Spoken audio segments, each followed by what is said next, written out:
오늘은 믿음으로 그림을 그려오라, 믿음으로 그림을 그려오라라는 제목으로 말씀을 나누겠습니다. 프랑스의 철학자였던 데카르트는 이렇게 말합니다. 믿어라, 당신의 인생은 당신이 생각하고 그린 대로 이루어진다. 우리가 한번 좀 외쳤으면 좋겠는데, 당신에다가 자기 이름을 넣어서 한번 외쳐볼까요? 시작. 믿어라, 영배의 인생은 영배가 생각하고 그린 대로 이루어진다. 이게 오늘 설교의 중요한 메시지입니다. 믿어라, 당신의 인생은 당신이 생각하고 당신이 그린 대로 이루어진다. 여러분이 행복하기를 원하는 사람은 어떻게 하면 행복할까? 여러분 그것을 고민하고 자기가 행복하기를 원하는 삶을 상상해 봐야 합니다. 여러분, 그래서 행복하게 살아봤던 사람이 새로운 가정을 꾸리면 행복한 가정을 이룰 수 있다라고 이야기해요. 왜냐하면 행복이 뭔지를 아니까요. 또 어떻게 하면 행복할 수 있는지 아니까요. 성공도 마찬가지입니다. 성공도 여러분, 성공을 경험해 본 사람이 또 다른 성공을 만들 수 있는 거지요. 그래서 여러분이 행복하고 성공한 인생을 살려고 하면 무엇이 행복이고 무엇이 성공인지를 잘 그려봐야 합니다. 그리고 어떻게 하면 우리가 행복할 수 있고 어떻게 하면 성공할 수 있는지에 대해서 저와 여러분이 그릴 줄 알아야 합니다. 제가 신대원을 다닐 때 목회 실습을 하러 오셨던 목사님들께서 많은 경우가 은퇴하셨던 목사님들이십니다. 그런데 그분들이 오셔서 저희를 보면서 안쓰러운 모습으로 그렇게 이야기를 해요. 야, 너희들은 어떡하냐? 그래도 우리 때는 목회의 맛이 있었고 열심히 하기만 하면 목회가 됐는데 지금은, 그리고 너희들이 이제 담임 목사가 되어서 목회할 때가 되면 정말 애쓰고 힘을 써도 목회가 안 될 건데 참 걱정이다. 어르신들이 그렇게 이야기를 하셨어요. 그러시면서 한 목사님께서 그 이유에 대해서 이렇게 진단하는 게 굉장히 저희들에게 인상적이었어요. 왜냐하면 너희들 세대는 한국 교회가 부흥이 점점 쇠퇴하다 말고 부흥이 멈춰버린 세대를 너희들이 신앙생활했다는 거예요. 그러니까 우리가 신앙생활을 하면서 부흥이라는 것을 경험을 못 해본 세대라는 거예요. 그래서 너희들이 부흥을 경험하지 못했기 때문에 어떻게 하면 부흥할 수 있는지 그것도 너희들이 경험하지 못했고, 그러다 보니까 너희들이 부흥을 일궈내야 되는데 너희들이 부흥을 일궈내는 게 만만치 않을 거라는 거예요. 실제 제가 한 교회를 부임해 갔는데 그 교회에서 18년 동안 여자 전사님으로 사역하셨던 전사님이 계셨습니다. 그런데 그 전사님께서 제 옆 테이블에 앉으셨어요. 그래서 같은 교육사 사무실에서 늘 근무를 하시는데 전사님께서 그 말씀을 하세요. 자기가 이 교회에서 18년 동안 목회를 하면서 많은 부목사님들이 왔다가 또 부목사를 가기도 하고 또 많은 경우는 담임 목사를 나가는데 그분이 그래요. 여기에서 어떻게 목회를 하는 걸 보면 앞으로 어떻게 목회를 할 것인가가 결정이 된다는 거예요. 거의 어긋남이 없더라는 거예요. 여기서 목회를 잘 하시는 분은 나가서도 목회를 잘 하시는데 여기서 목회를 못 하시는 분들은 나가서도 목회를 못 하시더라는 거예요. 그러면서 한 목사님의 이야기를 해요. 이 목사님께서 교구를 맡았는데 이 교구가 새 가족들이 너무 많이 들어오시는 거예요. 그러니까 화요일 아침에 출근하면 투덜거린다는 거예요. 아니, 왜 또 이번 주에도 우리 교구에 또 새 가족이 왔냐고. 그러면서 화요일 아침이 되면 새 가족이 또 우리 교구에 또 등록을 했다고 불평을 하고 그렇게 하루를 또 일주일을 시작한다는 거예요. 그런데 그분이 담임 목사로 나갔는데 그 교회 가니까 3년 동안 새 가족이 한 사람도 안 오더라는 거예요. 그래서 그 목사님께서 하나님 앞에 회개했다는 거예요. 새 가족 온다고 날마다 불평하고 불만했더니 하나님께서 담임 목사로 내보냈는데, 그렇게 이 목사님이 부임하기 전에는 교회가 잘 부흥했는데 목사님이 가고 난 다음에 3년 동안 새 가족이 단 한 사람도 안 오더라는 거예요. 그래서 이 목사님께서 하나님 앞에 회개했다는 거예요. 하나님이 그렇게 새 가족, 새 생명 보내주는데 그게 얼마나 귀한 생명인지 모르고 불평하고 불만했더니 하나님께서 3년 동안 새 가족 한 사람도 안 보내줘가지고 얼마나 성도 한 사람이 소중한지를 알게 하셔서 무릎 꿇고 이제 하나님이 한 생명을 보내줘도 제가 그 생명을, 제 생명을 다해서 제가 돌보겠습니다. 이 기도하기 시작하니까 하나님께서 그때부터 이 새 가족을 보내주시더라는 거예요. 여러분, 저와 여러분이 어떤 인생을 경험했느냐, 어떤 인생을 보았느냐, 그것은 앞으로 우리가 어떤 인생을 살 것인가, 또 우리가 어떤 믿음 생활을 할 것인가를 그릴 수 있다는 거죠. 미국의 트리뷴이라는 잡지에 패기 풀이라는 여성이 자기 기적 같은 인생을 간증으로 기고를 했어요. 어떤 내용이냐면, 이 패기 풀이 몸이 계속 안 좋아서 병원을 갔더니 암 진단이 나왔어요. 그것도 6개월뿐이 살 수 없다는 진단이 나왔다는 거예요. 여러분, 그러니 얼마나 이 패기풀 여성이 이 소식을 듣고 하늘이 무너지는 것 같은, 여러분, 그런 아픔들을 경험했겠습니까? 그래서 자신이 의사한테 그 이야기를 듣고 그냥 낙담해서 혼이 나간 모습으로 있으니까 간호사가 물을 쟁반에다가 떠서 물을 한잔 하라고, 우리가 좀 정신을 차리라고 물을 갖다 주더라는 거죠. 그래서 컵을 들어서 물을 마시는데, 물을 마시고 컵을 쟁반에 놓으려고 그러는데 그 쟁반에 이렇게 컵 받침처럼 돼 있는 종이 한 장이 있는데 그 종이에 이런 글귀가 있더라는 거예요. 포기하지 마세요. 포기하지 마세요. 이 글귀가 있더라는 거죠. 이 패기풀이 그 글을 보자마자 자기 마음 안에 이런 결기가 생기더라는 거예요. 그래, 내가 한번 이래도 죽고 저래도 죽으니까 내가 죽기 살기로 암과 한번 싸워보자. 이 마음이 일어나더라는 거예요. 그리고 난 다음에 의사에게 진단을 이제 그렇게 받고 나왔는데, 여러분, 얼마나 그래도 허탈해요. 얼마나 앞이 캄캄해요. 그래 복대에 앉아서 창밖을 보는데 토끼 한 마리가 당근을 막 먹고 있더라는 거예요. 당근을 야금야금 씹어 먹고 있더라는 거죠. 그런데 그 토끼가 당근을 먹는 모습을 보는데 하나님이 자신한테, 야,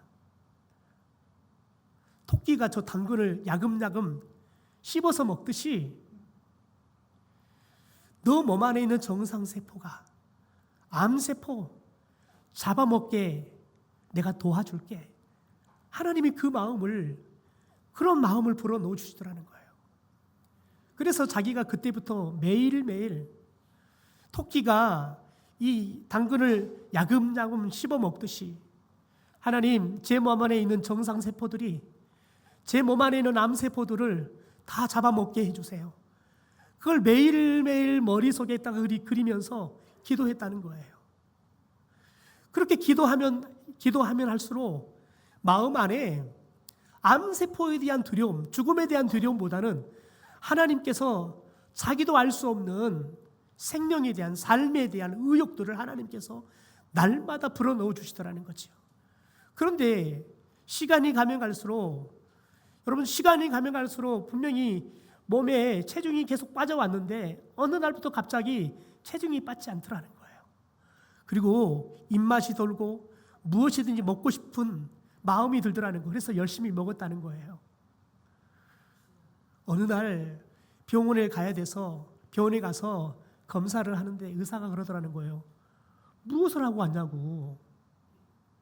의사가 깜짝 놀라서 도대체 지금까지 뭘 하고 왔냐고 물어보더라고요. 아니, 그냥 먹고 마시고 기도하고 살다 왔다고. 그랬더니 아니 세상에 암세포가 다 사라져 버렸다고. 여러분, 그래서 이팩이 불이라는 여성이 자기가 그 놀라운 영적인 경험을 하고 그런 암이 완전하게 치료되는 것을 경험하고 자기가, 여러분, 이 잡지에다가 자신의 이 글들을 기고한 거예요. 왜냐하면 자신과 같이 암에 죽어가고 있는 사람들에게 희망의 메시지를 좀 전하고 싶다고. 자기도 여러분 컵 밑에 있는 이 종이덩어리가처럼 포기하지 마세요, 이런 메시지가 좀 되고 싶어서 그래서 기고를 했다는 거예요. 여러분, 그러면서 자기 이런 간증을 실으면서 마지막에 이렇게 글을 썼습니다. 무엇이든지 당신이 상상한 대로 믿고 진심으로 구하면 하나님께서 이루어 주십니다. 여러분, 우리들이 무엇이든지 상상하고 믿고 기도하면 이루시는 건 하나님이라는 거예요. 여러분, 오늘 본문으로 가보면 아주 재미있는 이야기가 나옵니다. 오늘 1절의 말씀을 보면 자막은 없는데요, 이렇게 말씀이 나옵니다. 이스라엘 자손의 온 회중이 실로에 모여서 거기에 회막을 세웠으며 그 땅은 그들 앞에서 돌아와 정복되었더라. 여러분, 실로에다가 회막, 성막을 지었다는 거예요. 이 말은 무슨 말이냐면, 여러분, 이스라엘 백성들이 가나안 땅을, 특별히 이제 출애굽을 해서 광야를 40년 동안 이동할 때 하나님께서 이 회막을 줄 때 언제 회막을 지었냐면, 자, 가던 길을 멈추고 우리가 여기에서 머물다 가겠다, 하나님께서 이 뜻을 주면 회막을 다시 펼쳐서 거기에 머물면서 하나님을 예배하는 거예요. 그 말이 무슨 말이냐면, 그곳에서 얼마의 기간인지는 모르지만 하나님께서 잠깐이라도 며칠이라도 정착해서 쉬었다 가는 시간을 허락한다는 거예요. 여러분, 그런데 지금 이스라엘 백성들이 가나안 땅에 지금 들어오고 있어요. 전쟁하고 있는 전쟁의 땅이에요. 그런데 하나님께서 여러분 이 실로에다가 회막, 성막을 펼쳤다, 이 말은 뭐냐면 이 가나안 땅을 이스라엘 백성들에게 이미 주셨다는 말이에요. 여러분, 그래서 어떤 말을 표현하냐면 그 땅은 그들 앞에서 돌아와 정복되었다라고 이야기해요. 여러분, 이 가나안 땅이 이스라엘 백성들 앞으로 돌아와서 정복이 되었대요. 여러분, 그런데 그 다음에 나오는 이야기가 1절과는 이해할 수 없는 말이 시작됩니다. 2절이 보면 그러나 이스라엘 자손 중에 그 기업의 분배를 받지 못한 자가 아직도 7지파라. 여러분, 12개 지파 중에서 여러분 아직도 7지파가 분배를 받지 못했다는 거예요.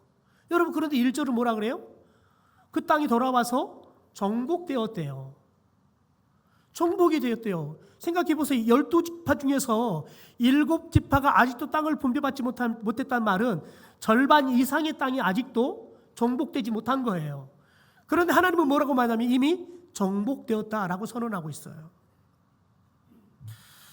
여러분, 그런데 여러분 문제는 뭐냐면 3절에 여호수아가 이스라엘 자손에게, 특별히 이 7지파 이스라엘 자손에게 뭐라고 말하냐면 너희가 너희 조상의 하나님 여호와께서 너희에게 주신 땅을 점령하러 가기를 어느 때까지 지체하겠느냐 책망합니다. 너희들, 특별히 이 7지파 아직도 땅을 분배받지 못해서 그 땅을 정복하지 못한 7지파를 여러분 책망하고 있어요. 너희들이 어느 때까지 분배받을 그 땅을 너희들이 정복하는 것을 지체하고 있냐라고 책망하고 있는 거예요. 여러분, 이게 무슨 말일까요? 여러분, 지금 12지파 중에서 7지파 여러분 분배받았으니까 5지파가 지금 분배받은 거지요. 여러분, 그러니까 여러분 생각해 보세요. 이 5지파가 분배받을 때까지 무엇을 했어요? 이스라엘 백성들은 함께 전쟁했어요. 땅을 분배받으며 같이 전쟁을 하는 거예요. 그래서 같이 분배받은 땅을 점령하는 거예요. 여러분, 그런데 이게 1지파, 2지파, 3지파, 여러분 이게 계속해서 분배받고 전쟁하고 그 땅을 차지하고 이 일을 계속 하는데 여러분 이 일이 지체가 되는 거예요. 자기들의 땅을 분배받는 게 지체가 되는 거예요. 여러분, 그러다 보니 생각해 보십시오. 이들이 자연스럽게 전쟁에 대해서 이물이 나는 거예요. 아니, 우리가 언제까지 이 전쟁을 해야 되나? 그러니 여러분 생각해 보십시오. 이 사람들이 의욕이 점점 상실되어져 가는 거예요. 더군다나 이들 안에 싸워봤잖아요. 싸워보니까 이 가나안 사람들이 보통 사람들은 아니에요. 전쟁한다는 게 쉬운 게 아니에요. 여러분, 그러니까 싸우면 싸울수록, 여러분, 전쟁은 쉬워지는 게 아니에요. 전쟁은 싸우면 싸울수록 두려워져요.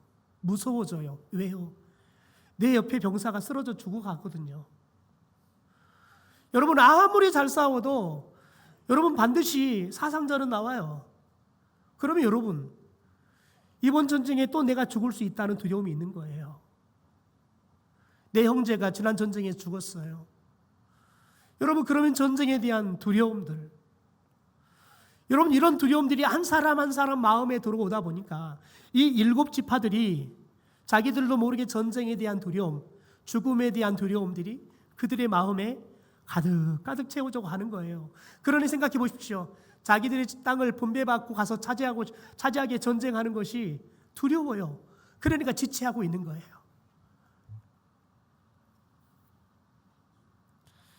여러분 생각해 보십시오. 우리가 교회를 1년 다니고 2년 다니고 5년 다니고 10년 다니면 저와 여러분이 교회를 다닌 만큼 믿음이 성장해져 가야 돼요. 여러분, 그런데 교회를 다니면 다닐수록 여러분 믿음 생활하는 것이 재밌고 신명나든가요?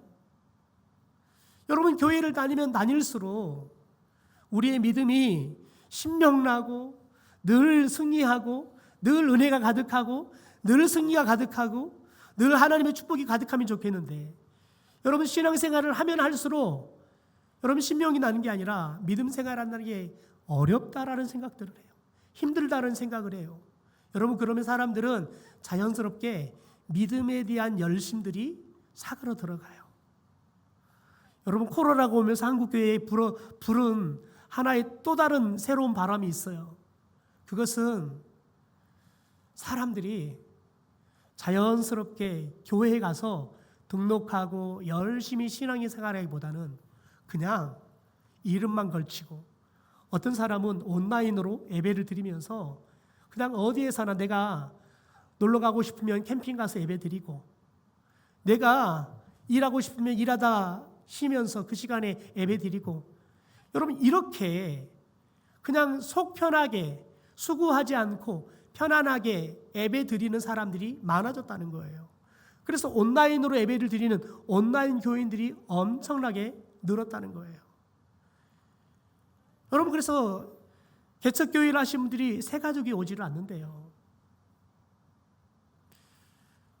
제 후배 목사님이 얼마 전에 왔다 갔는데 그 교회도 상가 교회예요. 교회가 아예 상가를 매입해서 하는 교회이지만 새 가족이 오지를 않는다는 거예요. 더군다나 코로나를 거치고 나니까 새 가족들이 아예 교회로 오지 않는다는 거예요. 와도 그냥 자기가 지난번에 교회에서 권사여도 장로여도 직분을 다 속이고 그냥 성도라고, 이제 갓 시작한 신앙생활한 성도처럼 자기를 그냥 위장해서 소개하는 사람들도 늘어난다는 거예요. 그래서 적당히 신앙생활하면서 교회를 다니려고 하는 사람들이 무수하게 늘었다는 거예요. 여러분, 우리들이 믿음이 세월이 가면 갈수록 믿는 연륜이 높아져 가면 우리의 믿음이 여러분 더 깊어지고 우리의 믿음이 더 뜨거워져야 되는데, 왜 우리들은 그렇게 믿음들이 더 오히려 믿음의 불은 더 사그러들고 여러분 마치 믿음의 불씨조차도 꺼져버릴 것 같은 여러분 그런 유약한 믿음을 갖고 살아갈까요? 왜냐하면 우리가 믿음을 향하여 여러분 새로운 일들을 도전하지 않기 때문에 그렇습니다. 신명기 1장 21절에 보면 이렇게 말합니다. 너희 하나님 여호와께서 이 땅을 너희 앞에 두셨은즉 너희 조상의 하나님 여호와께서 너희에게 이르신 대로 올라가서 차지하라. 두려워하지 말라. 주저하지 말라. 여러분, 이 말씀 속에 주는 말씀이 뭡니까? 모세가 여러분 이스라엘 백성에게 준 말씀이 뭡니까? 너희 조상의 하나님 여호와께서 너희에게 이루신 대로 올라가서 차지하라는 거예요. 두려워하지 말라는 거예요. 주저하지 말라는 거예요. 왜 이 말할까요? 여러분, 그들이 두려워하고요, 주저할 것이기 때문에 그 말하는 거예요. 아니나 다를까 여러분, 7지파가 두려워하고 주저하면서 지체하고 있어요. 그래서 여호수아가 너희들 언제까지 지체하고 있느냐 3절에 이렇게 책망하고 있는 겁니다. 여러분, 미국의 사상가 랄프 waldo 에머슨이라는 사람이 이런 말을 합니다. 할 수 있다고 믿는 자들이 정복할 수 있다. 여러분, 하림 회장이고 일신학교 장로님이신 김홍국 장로가 사업을 하면서 자기는 늘 그런 세 가지 생각을 한다는 거예요. 일이 안 되면 왜 일이 안 될까? 어떻게 하면 될까? 어떻게 하면 더 잘 될까? 그분 머릿속에는 일이 안 된다는 생각, 할 수 없다는 생각을 하지 않아요. 일이 안 되면 왜 안 될까? 어떻게 하면 될까? 어떻게 하면 더 잘 될까? 그분 속에는 부정이 없어요. 여러분, 저와 여러분이 할 수 있다고 생각하기 시작하면 일을 하기 시작할, 행동할 액션이 우리 가운데 나올 힘이 생기는 거예요. 여러분, 그래서 성공과 승리는 용감하게 도전하는 사람만이 성공도 승리도 거둘 수 있어요. 여러분, 대부분 사람들이 실패하는 이유는 뭐냐면 쉽게 포기하기 때문에 그래요. 우리가 자람도 사역을 하고 있는데 우리 아이들이요, 이제 반년이 넘어가니까요, 공부가 싫어요. 숙제 오는 게 싫어요. 아이들이 요령만 늘어요. 어떻게 하면 숙제를 안 해서 올까? 요령만 늘어요. 그래서 선생님들이 고민이, 이놈들을 계속 데리고 해야 될까? 괜히 우리들이 얘네들한테 또 다른 고문을 시키는 건 아닐까? 라는 고민이 돼요. 여러분, 그런데 이 아이들이 힘이 들다고 귀찮다고 안 하기 시작하잖아요. 이 아이들은 영원히 공부를 못하는 아이들이 되는 거예요. 영원히 글을 제대로 읽지도 못하고, 여러분, 영원히 수학 문제를 풀지 못하는 아이들이 되는 거예요. 그러나 하나씩 도전하고 하나씩 귀찮아도 하면 여러분, 어느 순간이 되면 못 풀었던 문제가 풀리기 시작하는 거예요. 띄엄띄엄 읽었던 글들이 이제는 익숙하게 읽어지는 거예요. 그거 바라보고 하는 거예요. 우리 아이들은 공부 좋아하는 애들이 얼마나 있겠습니까? 여러분, 만에 하나 있으면 기적이지요. 다 싫어해요. 그러나 시켜야 되는 거예요. 그래야지 글이라도 읽어요. 그래야지 여러분, 오늘은 못 풀지만 다음 주는 풀 수 있는 거예요. 여러분, 공동체의 다수의 사람들은 도전하는 걸 귀찮아해요. 싫어한단 말이에요. 그러나 여러분, 하나님은 도전하고 또 도전하는 사람을 들었어요. 사람들이 왜 도전합니까? 실패할까 봐요. 두려워서요. 여러분, 도전하면, 가서 싸우면 여러분, 내가 죽이기도 해야 되지만 죽을 수도 있어요. 여러분, 그러면 도전하는 것을 하기 힘들어요. 도전하는 데는 반드시 희생과 고통이 따라요. 그 희생과 고통이 하기 싫어 도전을 못하면 하나님이 우리를 쓸 기회를 줄 수가 없는 거지요. 그러므로 여러분, 저와 여러분이 지체하지 말고, 두려워하지 말고, 지체하지 말고 도전할 수 있는 저와 여러분이 되기를 주님의 이름으로 축원합니다. 여러분, 오늘 말씀을 통해서 우리가 3가지를 생각하려고 그래요. 첫째, 하나님이 이미 주셨음을 믿어야 한다는 거예요. 하나님이 이미 1절에 가나안 땅을, 그 땅이 돌아와서 우리에게 정복되었다라고 이야기해요. 이미 과거형으로 이야기해 버린다고요. 여러분, 이스라엘 백성들이 분명히 보니까 아직도 7지파가 분배를 받지 않았어요. 그런데 여러분, 하나님께서 왜 이렇게 1절에 정복되었다라고 이야기할까요? 그 말은 뭐냐면, 아직 땅은 다 정복이 되지 않았지만 군사적으로, 정치적으로, 심리적으로 이미 가나안 땅이 이스라엘 백성들의 땅이 돼버린 거예요.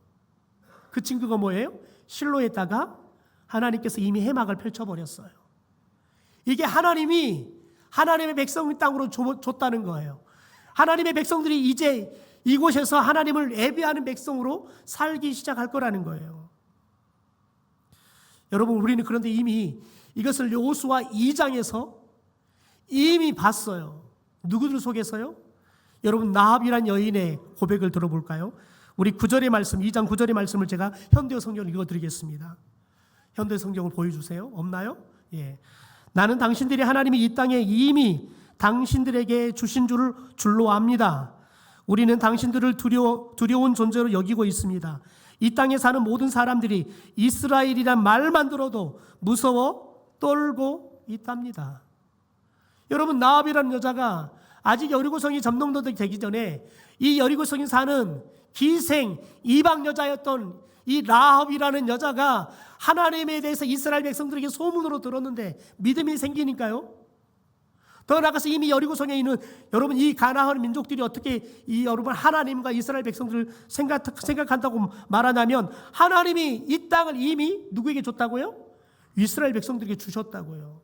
아직 여리고성이 점령도 되기 전이단 말이에요. 그러나 여러분, 우리가 읽고 있는 18장은 이미 여리고성을 점령한 지가 오래예요. 그러니까 이미 가나안 온지민들은 이 가나안 땅은 우리의 땅이 아니라 하나님이 이스라엘 백성들에게 주신 땅이라고 여러분, 그들은 이미 믿고 있었다는 거예요. 그래서 여러분, 이스라엘 백성들 말만 들어도 벌벌벌 떨어요. 두려워요.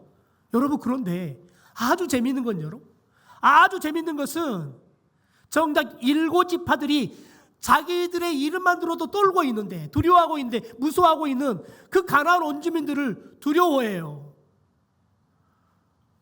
웃기지 않아요? 여러분, 웃기지 않냐고요. 이런 웃긴 이야기가 좀 벌어져요. 여러분, 왜 이런 일들이 벌어질까요? 하나님을 믿지 않기 때문에, 하나님의 계획과 하나님의 섭리를 믿지 않기 때문에 그러는 거예요. 여러분, 신명기 1장 30절에 33절의 말씀을 현대어 성경으로 같이 한번 읽어보겠습니다. 같이 읽죠. 시작. 여러분을 인도하시는 하나님 여호와께서 그분이 여러분을 대신해서 그들과 싸우시되 여러분을 위해서 애굽에서 하셨던 것과 똑같이 하실 것입니다. 그 모든 일은 여러분이 직접 체험하였습니다. 이 광야에서도 여러분이 체험한 바와 같이 여러분이 이곳에 오기까지 여호와께서는 여러분을 업고 오시되 마치 아버지가 자식을 업고 다니듯이 하셨습니다. 여러분은 그런 체험을 하고서도 항상 하나님 여호와를 믿지 않았습니다. 주님은 항상 여러분보다 먼저 가셔서 여러분이 진을 치고 쉴 곳을 찾아주셨고, 밤에는 불기둥으로 여러분이 가야 할 길을 보여주시고 낮에는 불기둥으로 인도해 주셨습니다. 여러분, 지난 40년 동안 이스라엘 백성들이 보고 깨달아 있게 뭐였습니까? 하나님이 우리 앞서서 가셔서 이미 승리를 해 놓으셨다는 거예요. 우리가 어디를 가야 할지 밤이 되어서 모를 때에는 불기둥을 켜가지고, 자, 너희들 이리 가자. 하나님이, 여러분, 우리가 아무것도 보이지 않았을 때에는 불기둥이라는 불광력적인 초월적인 역사를 통해서 이스라엘 백성들을 인도하셨다고요.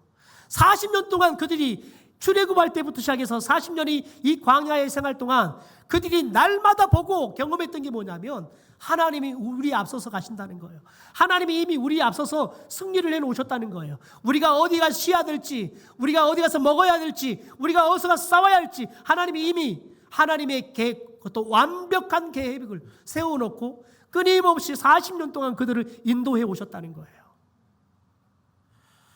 여러분, 여기서 우리가 두려움이 있습니다. 우리가 이 이스라엘 백성들을 보고 두렵습니다. 여러분, 40년 동안 매일마다 구름기둥, 불기둥을 경험했던, 보고 살았던 이스라엘 백성들이 하나님이 보이지 않아요. 하나님이 우리 앞서가서 싸우시는 게 보이지 않는다고요. 우리 앞서 일하시는 게 보이지 않는다고요. 여러분, 이 말은 저와 여러분이 30년, 40년 믿음 생활을 해도 저와 여러분도 이렇게 영적으로 어두운 사람이 될 수 있다는 거예요. 여러분, 부디 바라기 원하는 것은 저와 여러분이 하나님이 우리 앞서서 일하심이 날마다 보이기를 소망합니다. 하나님이 우리의 앞서서 승리를 해놓으시고 우리가 가야 할 곳, 우리가 해야 할 일, 우리가 쉬어야 할 곳, 우리가 먹어야 할 것, 이미 하나님께서 이미 계획을 세워놓으시고 우리를 인도하고 있다는 이 믿음을 가질 수 있게 되기를 주님의 이름으로 축원합니다. 두 번째, 여러분, 게으름은 내적인 정이라는 거예요. 3절에 보니까 여호수아가 이스라엘 자손에게 이르되 너희가 너희 조상의 하나님 여호와께서 너희에게 주신 땅을 점령하러 가기를 어느 때까지 지체하겠느냐. 여러분, 특별히 여러분, 사탄이 우리 가운데 주시는 게으름이 있어요. 사탄이 우리 가운데 주는 게으름에 작전이 있는데 그거예요. 내일 하지. 내일 하지. 제가 다이어트에 늘 이 작전에 속아요. 내일 하지.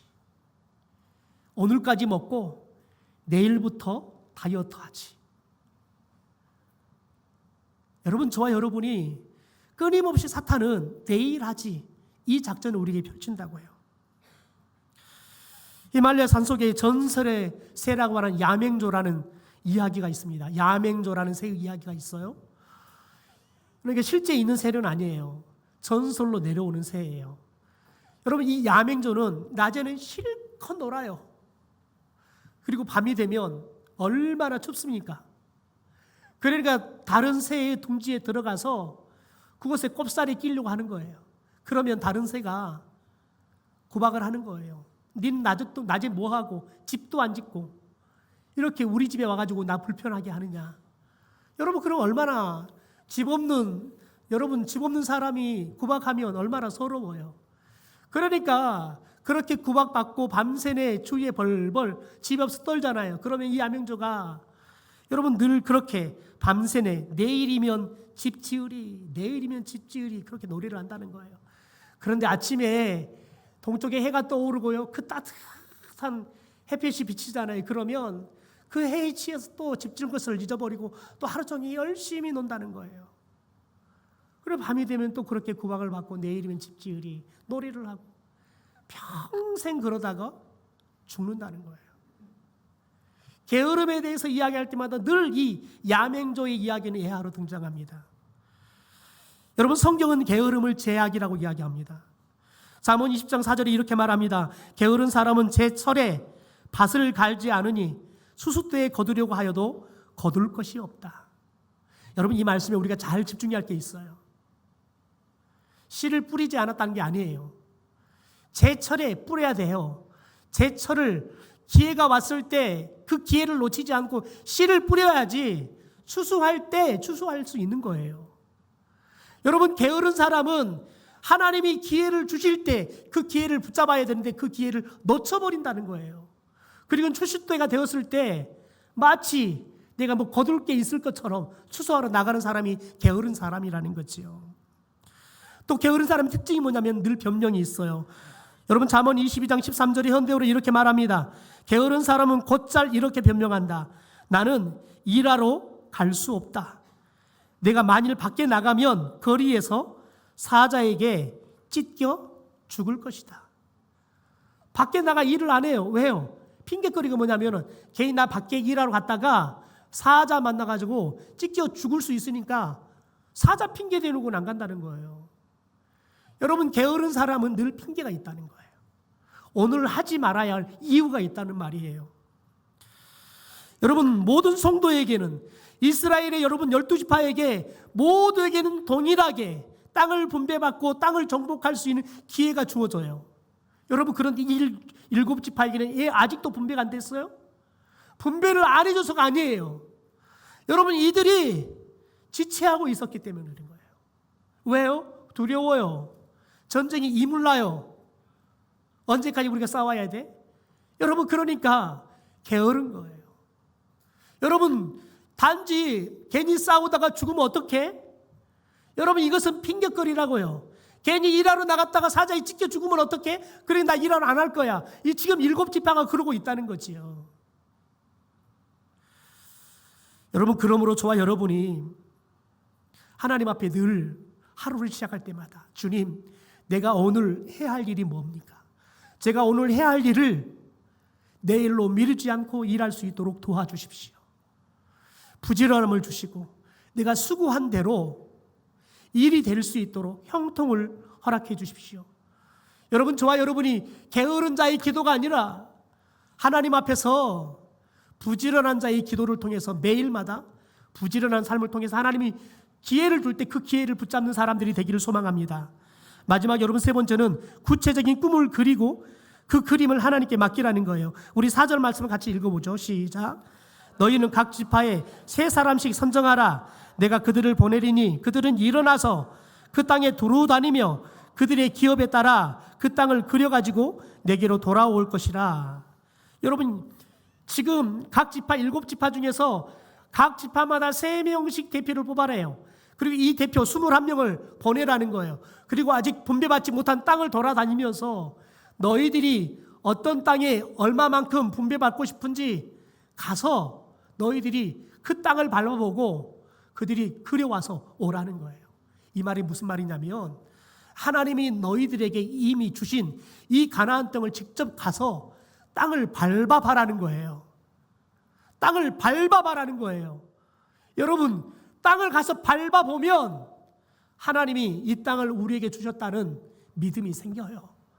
그 땅을 가서 보면 갖고 싶은 생각이 든다고요.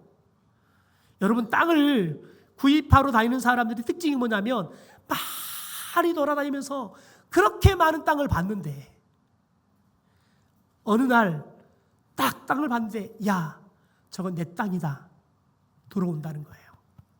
하나님이 아직 분배받지 못한 땅을 돌아다녀 보면 하나님이 우리 지파에게 분배할 땅을 보여주실 거라는 거예요. 여러분 그러면 여러분 지체하고 가지도 않고 앉아있지 말고 가서 하나님이 주실 땅을 밟아보면 하나님이 너희들에게 줄 땅을 보여줄 거라는 거예요. 그 땅을 갖고 싶은 영적인 열망을 하나님이 주실 거라는 거예요. 여러분 도전하지 않은 사람은 그 땅을 밟아보지 않은 사람들은 절대 그 땅을 갖고 싶은 마음이 생기지 않아요. 여러분 창세기 13장 17절에 보면 아브라함과 롯이 여러분 너무너무 종도 많아요. 양도 많아요. 싸우잖아요. 그러니까 롯에게 땅을 분배해줘요. 여러분 롯이 요단 동편 땅을 가겠다고 해서 따로 분가해서 나가요. 그러니까 하나님께서 아브라함을 부르셔서 이렇게 축복합니다. 너는 일어나 그 땅을 종과 행으로 두루 다녀보라. 내가 그것을 내게 주리라. 여러분 하나님 우리에게 비전을 주실 때 여러분 반드시 그 비전의 땅을 밟게 하세요. 그 땅을 밟으면 여러분 그 비전이 나에게 여러분 살아있는 비전이 되게 하는 거예요. 소망이 되게 하는 거예요. 도전이 되게 하는 거예요. 여러분 저와 여러분이 이번 부흥회를 통해서 우리가 기도해야 할 것은 하나님 이번 부흥회를 통해서 우리가 이 7지파처럼 하나님이 우리에게 분배할 땅을 직접 가서 밟아보는 경험하게 하옵소서. 이번 부흥회를 우리가 참여하면서 하나님이 우리 가운데 비전을 심어주시고 우리를 도전하시고 우리 안에 믿음이 다시 회복되어짐을 경험하는 그런 부흥회가 되게 하옵소서. 저는 여러분들이 이 부흥회에 갈까 말까 고민하는 사람들이 아니라 부흥회를 직접 참여해서 여러분 부흥회라는 그 말씀의 땅을 밟아보면서 하나님이 우리 가운데 주실 비전을 품고 열정을 품고 여러분 우리 안에 성령이 주시는 성령의 권능이 품어지는 그런 은혜의 시간이 되기를 주님의 이름으로 축원합니다. 여러분 하나님께서 우리가 믿음으로 그림을 그리기 시작하면 여러분 그 그림이 아니라 우리 가운데 현실이 되게 하실 줄 믿습니다. 그러므로 여러분 저와 여러분 오늘도 믿음으로 살았으면 좋겠습니다. 우리 마지막 9절 10절 말씀 읽고 말씀을 마무리하겠습니다. 같이 큰 목소리 외치고 말씀을 마무리하겠습니다. 시작. 그 사람들이 가서 그 땅으로 두루 다니며 성읍들을 따라서 7부분으로 책에 그려서 실로 진영에 돌아와 여호수아에게 나아오니 여호수아가 그들을 위하여 실로의 여호와 앞에서 제비를 뽑고 그가 거기서 이스라엘 자손의 분파대로 그 땅을 분배하였더라. 여러분 이 부흥회 동안 하나님께서 저와 여러분에게도 우리가 그림을 그리게 하고 그린 대로 하나님께서 우리 가운데 분배하기 시작하는 역사가 일어나기를 주님의 이름으로 축원합니다.